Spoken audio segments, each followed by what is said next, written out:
بسم الله الرحمن الرحيم. يا أيها المزمل قم الليل إلا قليلا نصفه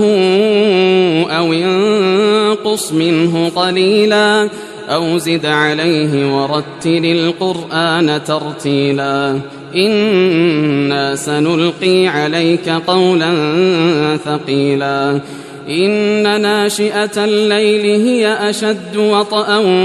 وأقوم قيلا إن لك في النهار سبحا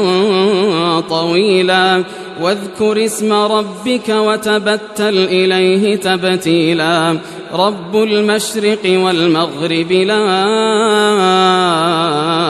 إله إلا هو فاتخذه وكيلا واصبر على ما يقولون واهجرهم هجرا جميلا وذرني والمكذبين أولي النعمة ومهلهم قليلا إن لدينا أنكالا وجحيما وطعاما ذا غصة وعذابا أليما يوم ترجف الأرض والجبال وكانت الجبال كثيبا مهيلا إنا أرسلنا إليكم رسولا شاهدا عليكم كما أرسلنا إلى فرعون رسولا فعصى فرعون الرسول فأخذناه أخذا وبيلا فكيف تتقون إن كفرتم يوما يجعل الولدان شيبا السماء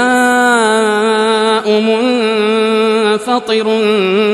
به كان وعده مفعولا إن هذه تذكرة فمن شاء اتخذ إلى ربه سبيلا إن ربك يعلم أنك تقوم أدنى من ثلثي الليل ونصفه وثلثه وطائفة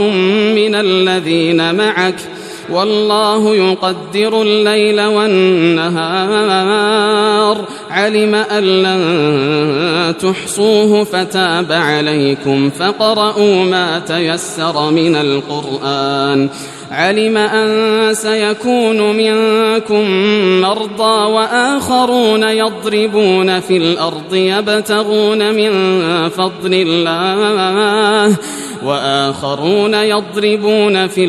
يبتغون من فضل الله وآخرون يقاتلون في سبيل الله فاقرؤوا ما تيسر منه وأقيموا الصلاة وآتوا الزكاة وأقرضوا الله قرضا حسنا وما تقدموا لأنفسكم من خير تجدوه عند الله هو خيرا وأعظم أجرا واستغفروا الله إن الله غفور رحيم.